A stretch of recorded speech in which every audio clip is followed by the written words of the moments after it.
What's up, everybody? And it's finally time to talk about the longly anticipated film, Justice League the Snyder Cut, which is going to be dropping March 18th on HBO Max. As you can see beside me, I have my boy RC of Fanboy Nation, and we're here to talk complete spoilers about the ending, all that stuff, because it's been a long 3 years, and it's been a really powerful movement with the release of Snyder Cut, and ultimately here it is. We done seen it a few times already. So we got time to kind of get the excitement out, to kind of metabolize what we've seen. It's been 4 hours, so technically that's about a couple of work days of watching this. But yeah, we're here to all break it down. But RC, how you doing today, buddy? I'm good, man. I'm just happy I got to see it at home instead of in the theater, because I know I would have gotten that 44-ounce soda and probably missed 20 minutes of it being in the bathroom going back and forth in 4 hours and 2 minutes. It is a long call, and like, to be honest too, like, you're definitely bring up a good point, because I remember in game I was like prepping and cut all the liquids and stuff to make it through it, because you don't have no polls and stuff since we got to see it at home. But like, yeah, it's 4 hours and it felt every bit of it. And I think we'll just kind of start with that, with folks questioning it. Yeah, it's 4 hours. It is 5 parts and an epilogue, so technically 6 parts. 6 parts, yeah. And it feels every bit of it. While action, all this stuff is happening, it feels every bit of the 4 hours. There's no ifs, ands, or but about it. There's no shortcuts. There's no anything. It's all of 4 hours. You're watching your clock. If you're watching it streaming, you're going to check the meter to see how far you are. And it's 4 hours. That's all I can say about that. I think Zack Snyder sat there and said, stuff that I was going to leave out, you've already put in the trailer. I want to show you the stuff that Joss re-edited, Joss Whedon, that he kept from mine, to show you how I would have done it. And good luck to, since you made me wait and lied that there wasn't a Snyder Cut, here you go. Here's 4 hours and 2 minutes of everything. And like, I mean, I enjoyed it for what it was, but let's be honest, it was 45 minutes too long. Like, a lot of the stuff could have been cut out in the first act. Yeah, because not only did we see it in the Joss Whedon version, but like, different angles or some re-edits, but it didn't really add to the story. It was just this extra long prologue to get us to where we needed to go. Yeah. So 45 minutes of it, and more than half of Act 1 could have easily been cut out. Yeah, I agree. And I also will say too, like, yeah, when it came down to getting the material for this, it literally was like nothing's on the cutting block. Everything goes in. Yeah. And that's why I said, like, it's completely fleshed out. Like, there's no holes in anything. And while that sounds like a good thing, there's extra stuff that shouldn't be in there. I mean, particularly one scene that comes to mind is when Wonder Woman, which you've seen in the first one, now in this one, where she saves the little kids, and like, we get to see the police officers outside and what they're doing, and like, we're getting up and close and personal with them. It's just like, but why? We don't care about that. Like, I don't need to have like a close-up on a particular officer to be like, that's nobody. Right. It's like, just to make sure that this is Paris PD, and we got the police car just right with the exact license plate frame and everything that needed to be in here to make sure it's in Paris, because the French didn't help, and neither did all the architecture and statues. Yeah. You know what? Let's go. Let's take a little bit of a different angle really quick. Sure. What would you say of the Whedon version outshined this? Okay, so there are a couple of things in the Joss Whedon version that were better than this, and it's only 2 things that I really want to say that happened. The line of where Superman catches Batman by the face and says, "Do you bleed? You will." Because that was definitely a Joss Whedon line, but no one caught the fact that Henry Cavill used his British accent in the movie for that instead of his American one. Yeah, if you go back and watch the Joss Whedon one, he still has his British accent when he's asking him that. And then, actually 3. I'm sorry. The whiff on the punch from Steppenwolf on Superman, I thought that was done better by Joss. And I like the race between Flash and Superman in the end credit. Good point. Didn't even think of that. Didn't even think of that. I haven't watched the Whedon version in a while, but I will say that the things I liked about the Whedon version did maintain it, did return for this. I thought one of my favorite scenes of the Whedon version, which is clearly Whedon style of humor, or should I say Marvel style of humor, is when the Flash was left as the only person with Commissioner Gordon, and everybody left. I was like, oh, that's what that feels like, huh? I thought that was pretty cool. So seeing that return, I thought that was pretty dope. But I'm definitely going to revisit that question, but I definitely want to tap your mind into that. But I guess now we have to flip it now and ultimately say, well, what was superiorly better in this than the Whedon version? Yeah. Oh, I'm sorry. One more thing for the Whedon version. The lasso of truth scene where Aquaman sits on the lasso of truth and divulges all his secrets. Oh, I thought that was really good too and missing. How about that? This one, what Zack Snyder fully understands about the DCU is that the DCU does not revolve around Superman. It does not revolve around Batman or Wonder Woman. It has nothing to do with the Trinity. You know, it is all about the Flash. Yep. And finally, somebody understood it in the cinematic universe. The extended universe, that DC is all about the Flash. If you go back, to the 60s, where he's on the cosmic treadmill and he goes to Earth 2 and he meets up with Jay Garrick and the Justice Society, and then goes into the future, and then Crisis on Infinite Earths and the Speed Force and everything else. Mm-hmm. Zach completely understands that DC revolves around the Flash and not the other three, and I love that aspect of this. I'm probably going to soundbite this part out because that was exactly the damn truth there. I mean, I, as a longtime Flash fan, it did seem kind of utterly crazy. I mean, and again, because we understand there's different universes and whatnot, but what we were getting with Ezra on the Whedon version, then what we were getting with what's his name on a CW show, it was like polar opposites of like, I'm confused as to how, if you knew nothing about anything, you have source material everywhere on television. And why is this Flash just feel so misplaced, like a kid on an adult team, and have no sense of like awareness as to his abilities? And regardless of that, the storytelling should still signify of how important he was. To me, it felt like it was like I guess it's just me and Wonder Woman. We need somebody else, so we'll just pick up this guy. And it's like he's not a sixth man.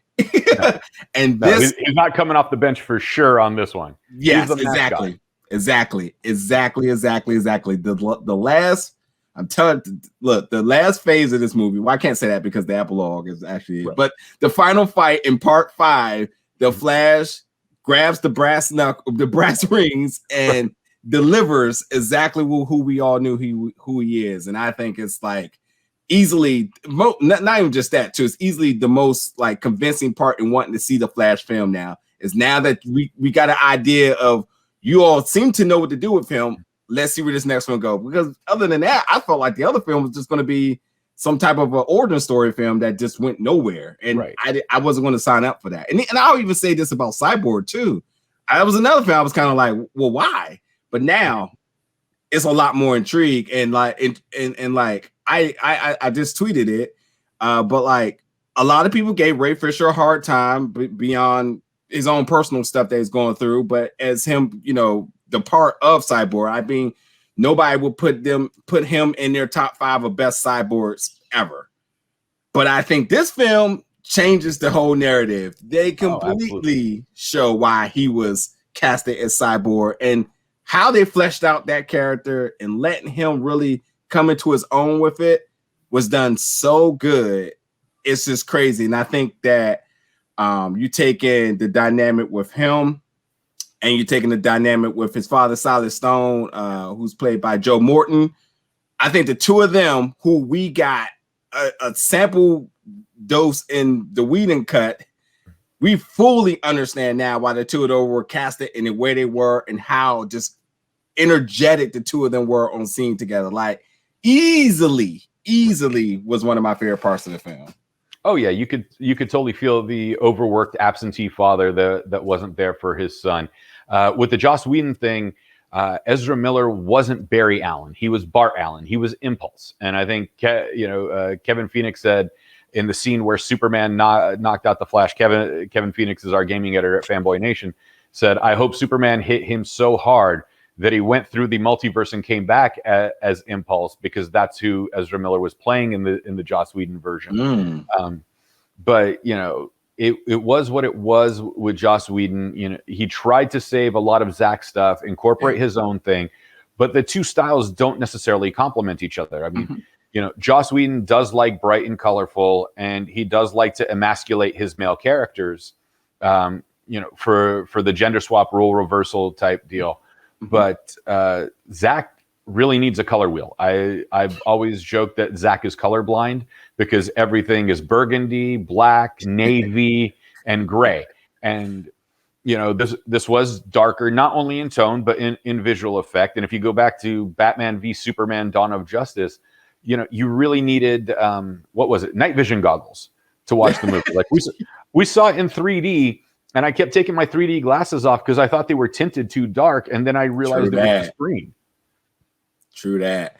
And quite frankly, that was my motivation of owning the 3D Blu-ray, because I absolutely thought that something was wrong with my glasses. I will forever remember that. And doing the whole thing of like holding them a little bit off my face to see like, am I tripping or not? But you're right. And like, I do like low light shots. And I think that cinematographers who can do it right should get all the praise. But I think that, you know, in certain aspects of low light, especially with things moving significantly faster and higher frame rates, that it does cause a bit of a stir for some viewers. And I think that shouldn't have been a film that should have been challenged in that way. But I mean, nonetheless, I like the darker tone over the Whedon colorization that he was doing. So like, I love how this film felt absolutely consistent, as you would, because it's just, you know, Snyder doing it. But as far as with the darker tone, everything's feel much solid.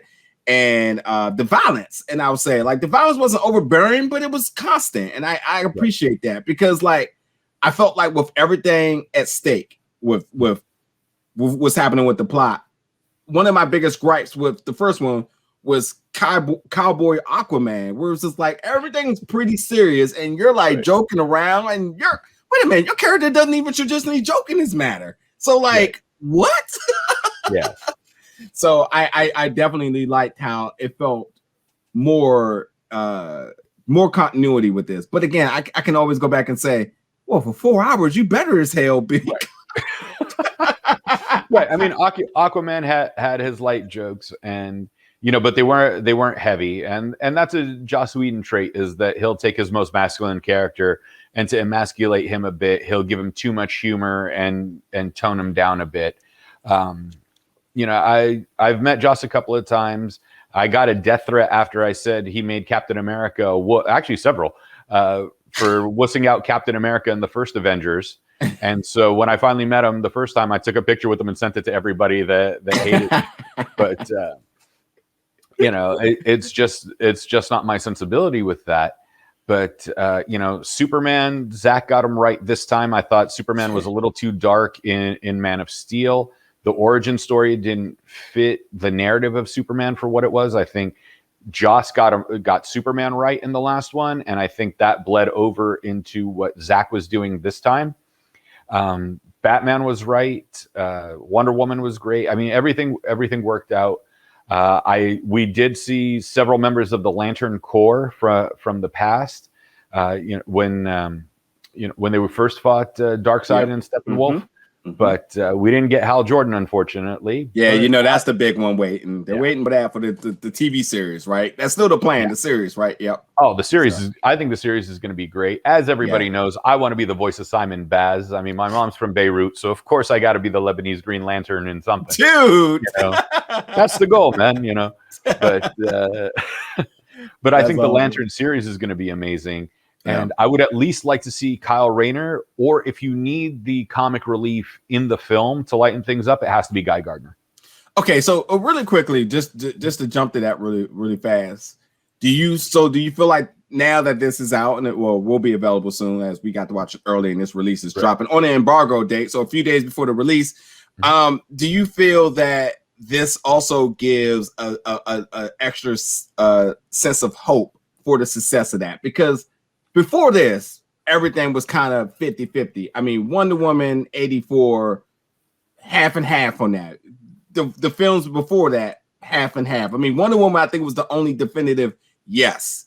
But everything else, Aquaman, people wasn't sure. Shazam, people wasn't sure. But I think a lot of people are going to go into this saying, this is it. This is what we wanted. We're satisfied. I think there's going to be enough satisfaction with it that people are like, okay, at least we got a decent Justice League cut. I'm interested in seeing what Flashpoint's going to do. Yeah. Because I think that could reset everything. Yeah. I don't know if you've already... should. Yeah. I don't know if you've already saw Justice Society World War II, the animated feature. Haven't yet, but I know. Can't give any spoilers, but it's amazing. Okay. I absolutely loved it. Can't talk about it till minimum March 22nd. But that's phenomenal. The writing staff on that one was amazing. The animation doesn't get it wrong. No, DCAU is untouchable. Nobody can touch DCAU. 100%. And I always joke, I was like, just give the DCAU guys and crew over there the rights to the movies and let them run wild. Heard that a few times in press rooms. Right. Well, you saw Justice League Apocalypse, right? Yeah. Or Justice League Dark Apocalypse War, or whatever, the last one, or just prior to Superman Man of Tomorrow. Yep. And just like that reset everything. That was the setting off point for the reboot of the animated series. Yep. And I hope Flashpoint does that with this. And Ezra Miller can be a little goofier Flash because, let's just say it's Earth 16 or whatever, the DCEU is. But I'd like to see, a more robust Superman that's actually, aw shucks, middle America type. Okay. I did like Wonder Woman 1984 because if you've ever read a Wonder Woman comic, it felt like the comics. Yeah, it did. So you can't sit there and go it's unrealistic because it felt like the way the comics read. Mm-hmm. Aquaman, it was 90s Aquaman. The only thing it was missing was the hook hand. So they're doing some lip service right and some fan service right, but it's not to the extent that Marvel does in reaching an exterior audience. This one is definitely for the in-house fanboys. If you're a DC fan, yeah, I agree. No ifs, ands, or buts about that. And again, that's why like my take on this was like, if it exists, then it's content, and it is what it is. And I think the biggest thing about it is that, which I will go to the next point, is that when you have 4 hours of material, 4 hours plus of material, and you essentially can use it all, you don't really have to play by typical movie structure rules or parameters that may be given to you. So at this point now, whatever's filmed plus whatever you just additionally film, throw it all in there and just make it fun. That's why you can't really do no wrong, because the biggest critical element of a successful film to me is editing. Everything else could be questionable. Cinematography could be questionable. Acting could be questionable. But if editing is bad, then it throws out the window. There essentially was no editing needed here, because you just say, hey, here's the you got, buddy. Like, cool. There you go. And I like to make it as a comparison as, imagine if a bad team in the NBA was all of a sudden saying, by the way, Knicks, we're going to not let you have a salary cap this year. Go have fun. Of course, they're going to be in the playoffs next year. Of course.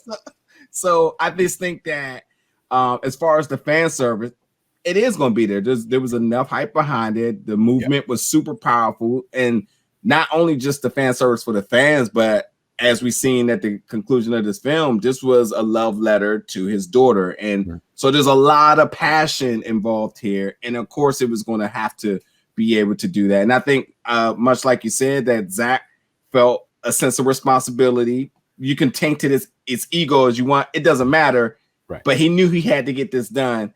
And here it is. So, hey, we need you to, if we're going to give you the keys to the vehicle, then drive the damn thing. Don't get in the fast lane and do the speed limit.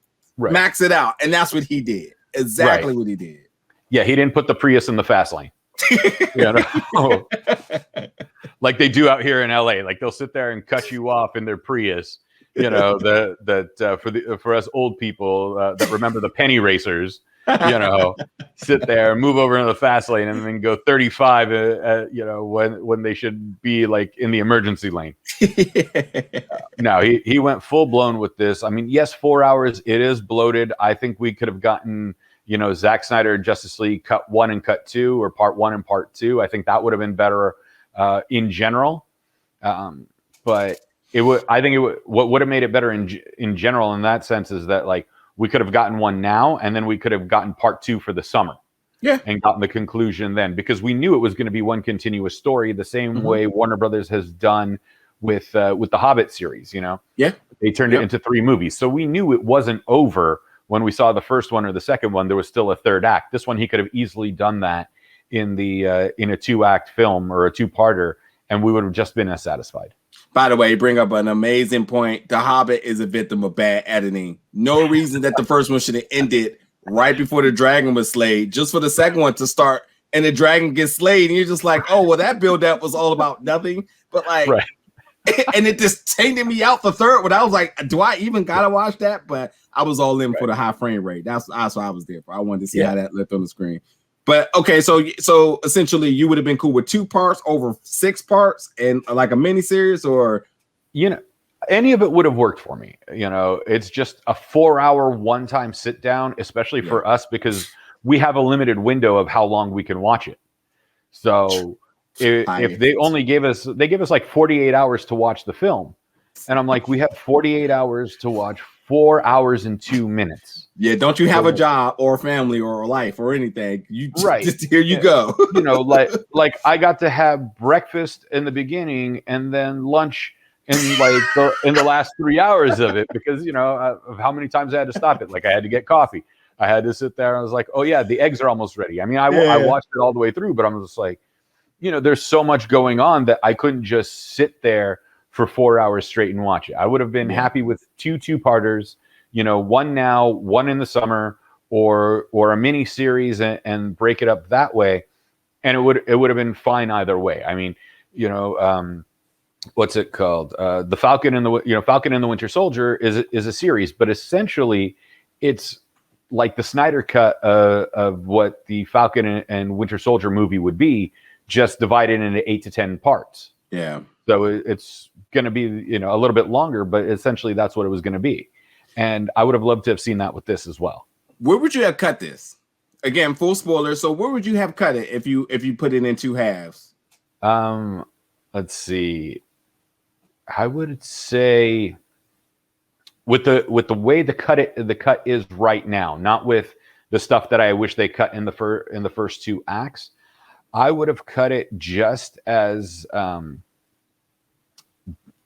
they were in, I guess, the Batcave, and and Ezra Miller's Flash is sitting there going, "We're all thinking the same thing. I'm not going to say it." And then we got the digital pop-up. That's where I would have ended. That's a good point. And again, I don't know where that is in the timeline, but that would have been a good stop. I also thought would have been a good stop too is when Steppenwolf first went back and was like, "I got one.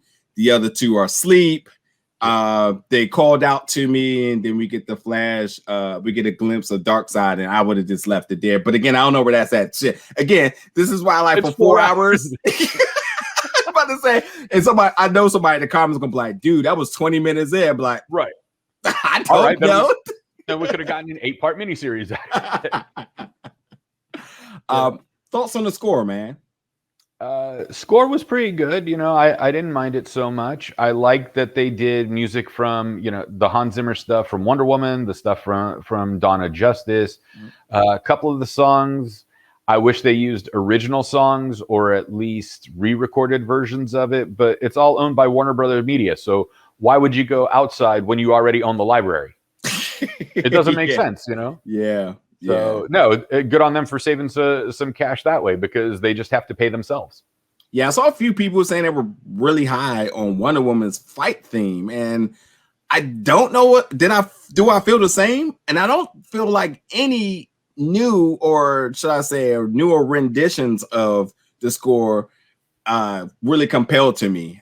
Nothing stood out to me. Again, I'm a big Hans Zimmer mark, so maybe I don't have a voice in this, but I think that a lot of the traditional, or a lot of the originals that was already used in the previous films as is were still, they suffice. So like any doing extra, it didn't. But I agree. Like, yeah, why when you already have everything? So right. So, you know, I mean, for the songs that were actually used, you know, I would have liked to see either something new. I do credit James Gunn in bringing back the soundtrack with Guardians of the Galaxy because the soundtrack was gone for so long. But, you know, there's one thing that Zack Snyder does that does get repetitive and annoying after a while is that like slow motion camera turn. I was waiting for it. He overdid it throughout the film. And especially when you know Vic is playing football for Gotham City. And I was just like, how many angles or like how many like he's jumping over the guy and it's slow-mo. And then and by the way, here's the big spoiler. And anybody that ever played football or anybody that actually watches football, if you watch the film and you pay attention to it, Vic didn't score a touchdown. He dropped the ball at the end. He hit the end zone, popped up, and didn't have the ball in his hand. He lost the game. There's your overthinking fanboy moment. Also will be clipped out. Dude, you're right. And I can't tell you how many times I have notated that the drawn out slow motion scene, there were some cool ones. There was definitely some cinematic, real climatic ones. But goddamn, was there a lot that was just like, dude, really? Like, really? Like, are we just like long? And it's like, like, are we still going? Right.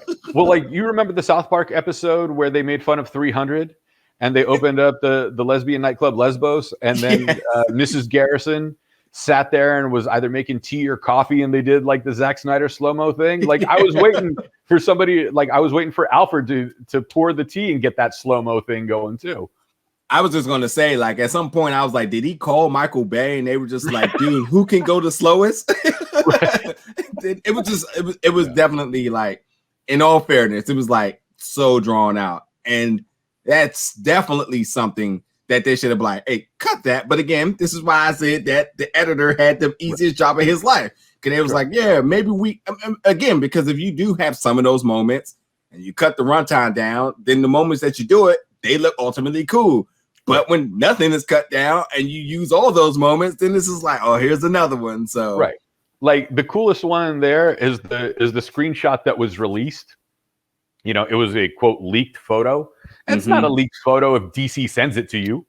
You know, like people, please stop. Listen to our colleagues that are other journalists, or to even bloggers that sit there and go exclusive or, you know, leaked. Guys, it's not leaked when Warner Brothers sends it to us. We just didn't post the picture yet because we knew everybody else was going to post that same picture. And Zach freeze framed it in the movie. It's like the Batmobile jumping, Aquaman's in the air, Cyborg and Wonder Woman are flying, Flash is running. Dude, like, he specifically stopped that just so Warner Brothers could screenshot it and go, here's the image that we're sending to everybody. 100%. And I mean, I even said that too, that I get it. I guess this is one of those superhero tropes that you just gotta use. It's Age of Ultron in Justice League. It's essentially the same thing. And yeah, it's so incredibly noticeable that it was slowed down for that still. It is like, and to be honest, that whole, again, talking about the fifth part, I was overly critical to keep seeing. I say, will this corny Aquaman reappear? And he never appeared. And I was like, all right, well, damn, the final fight, the whole build up felt like it should. And then that corny moment came out. And that was because it was so forced. It was cool, but it was so forced that it's corny. But I was like, that's fan service. And that was probably also a deliverable where they were like, we need that really cool moment for promotion. And he was like, well, bro, I got you. It's like, just slow that down like half the frames and go ahead and give us something. And there you go. And the editor made his paycheck. Like, here's the thing. Like, if it was one of 3 times they did that throughout the film, first act, second act, third act, I would have been fine with it. Yep. With that slow-mo thing, and it would have been totally cool. Like, if they did it with Vic jumping over the guy, if they did it with that scene and then one earlier in the film, it would have been perfect. Just 3 of them. Yep. But the fact that there was one every 12 minutes, and I didn't time it exactly 12 minutes, but you know, you get what I'm saying. That was like so often. it like ruined the special moment of the Justice League and the Batmobile flying through the air. Yeah. I'm trying to tell you, it feels like, especially anything with Wonder Woman on the screen, there was definitely a moment queued up for the slow motion. Like it was. It was like one of those beatboxes that Kanye used. And as soon as they get to it, somebody's like, hit it, and it just slowed it down. So, and again, I can't premise enough. They were cool when they weren't overly done. And like you said, every 12 minutes, he's like, oh, here's another one, here's another one, here's another one. So, right, like it's going to be a drinking game for people at some point. Agreed. You got a lot of good ideas, man. No, man, because like it works for 300. He didn't do it that much in Sucker Punch, but here we go. Like it's become his trademark, so it's got to come like every chance he gets. And don't get me wrong, I love Zack as a cinematographer, but sometimes the producers got to come in and go, "Yo, Zack, chill on this one a little bit." And you know what? And I will say this too. A lot of this makes me feel like it ain't Zack's fault. Zack was like, or Warner Media was like, "Hey, get this done." He's like, "Fine, here you go," and that's that. Because as far as I know, we're not getting anything else Zack Snyder from HBO. So not for a while, at least. Yeah, and I guess it all is going to come down to March 18th when they really see how the fans respond to this, if decisions change. But as of right now, I see nothing in the queue of Zack Snyder or anything coming up. So we'll see. And I know a lot of fans will want it, and hopefully we don't get down this trend of releasing every cut, because I know the next thing is everybody wants to Suicide Squad, and I don't think I can withstand another lifetime. We want that cut to release. This is already a plus in its own.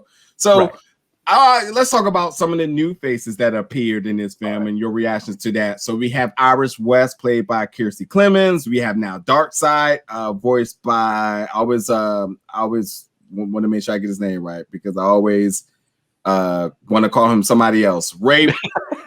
Yeah, I was like, wait, is that poor?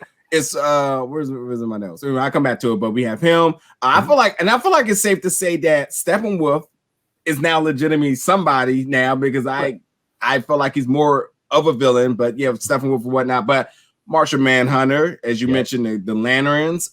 We got Ryan Choi, who in the comics becomes Adam.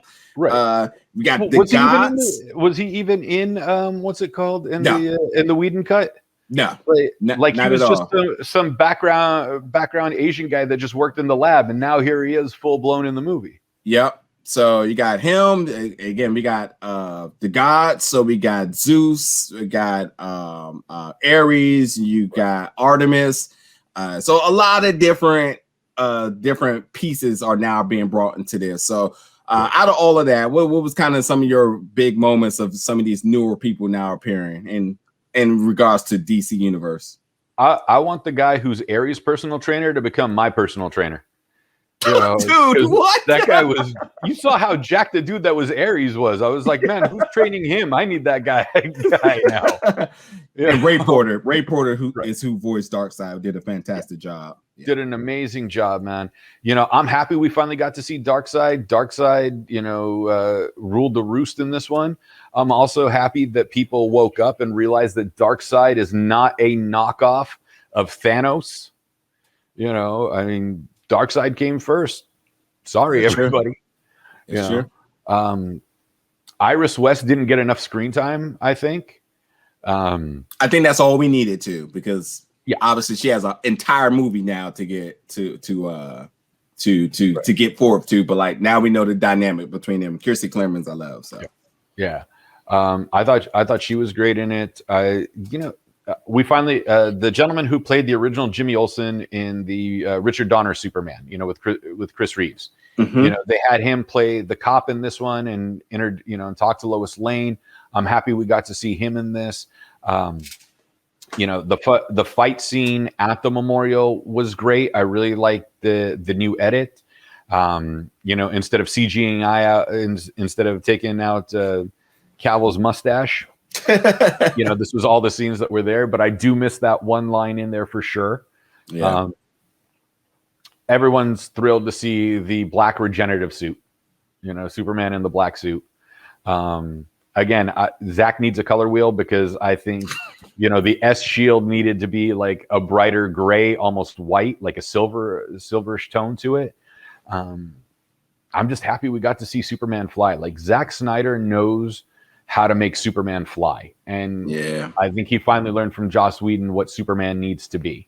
Yeah. With all of this going on, though, I am interested in seeing Supergirl come in to Flashpoint. Mm-hmm. And that's going to be fun. I do want to see Iris West and a lot more of her. I do want to see the Atom a lot more in the next phase.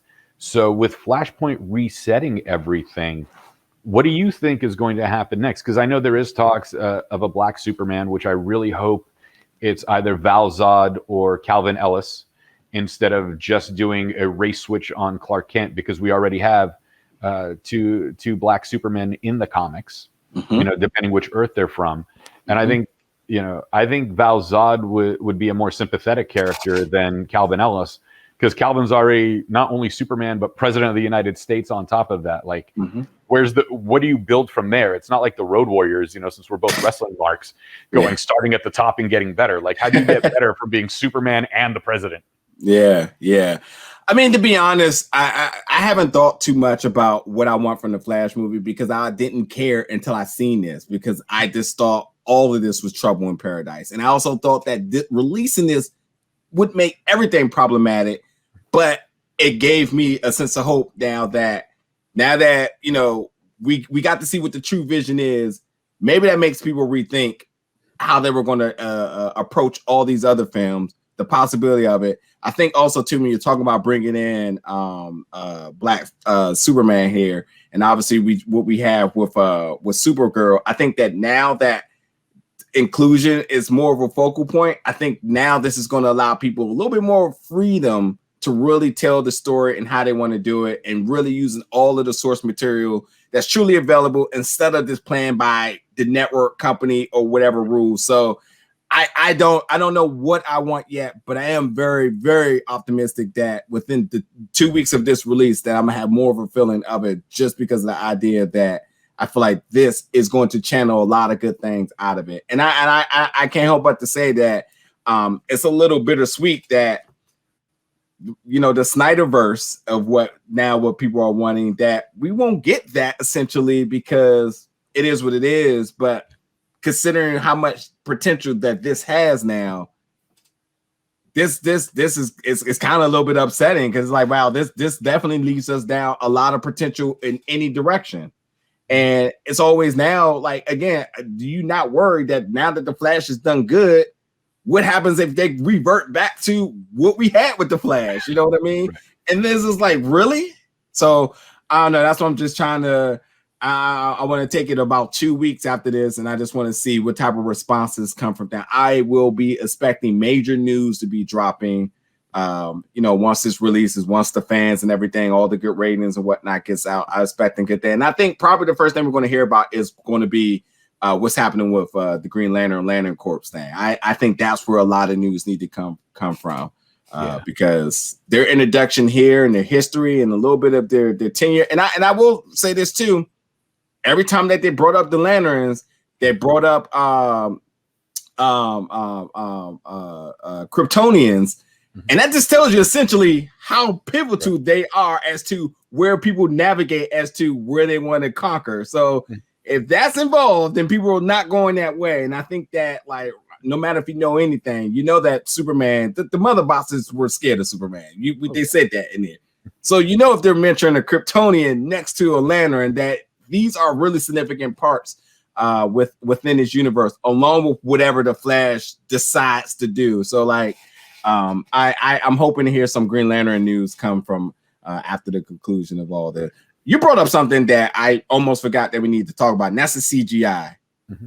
I give it to you. What happened, bro? Because we see a totally different visuals out of the two of this.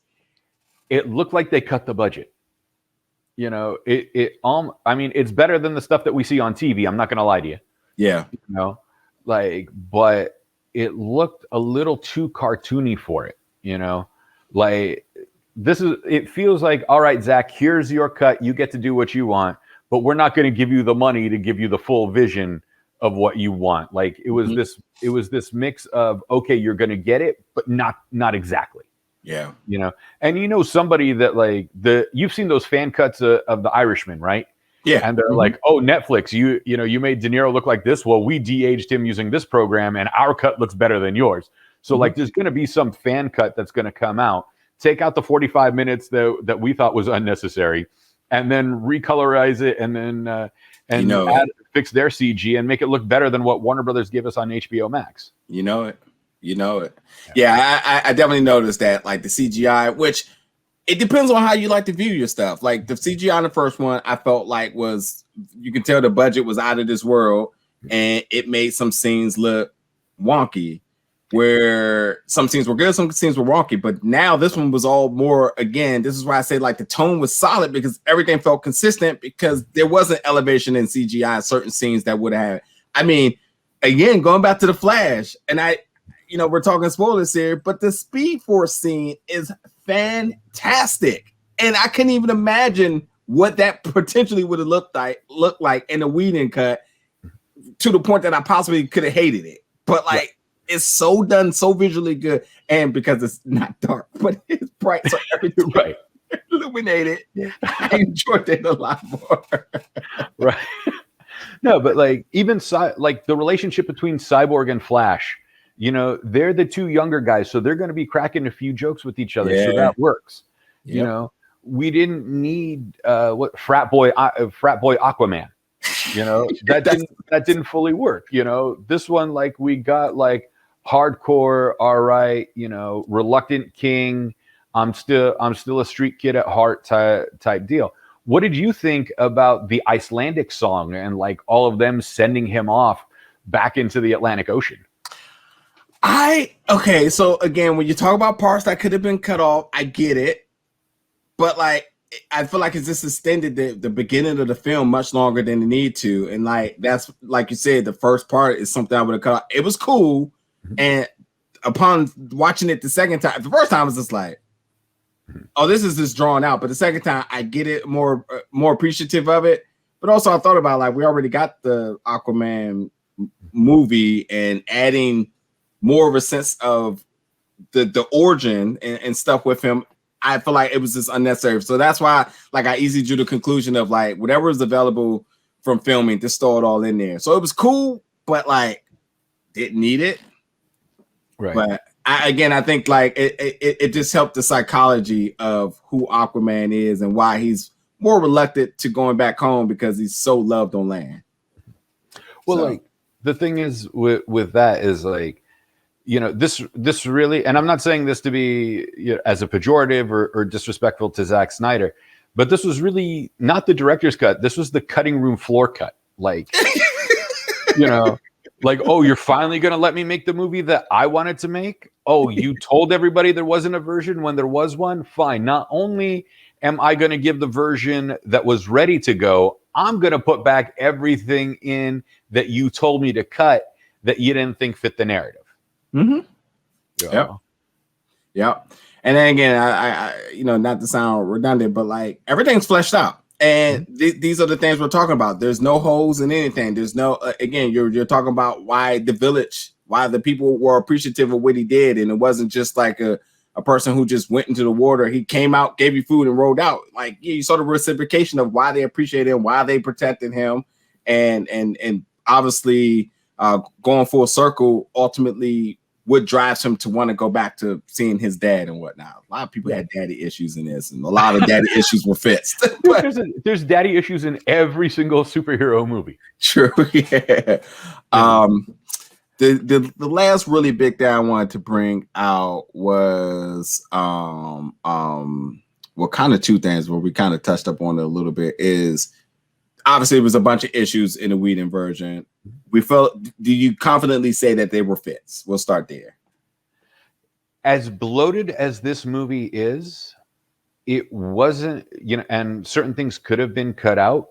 It didn't damage Zack Snyder's narrative.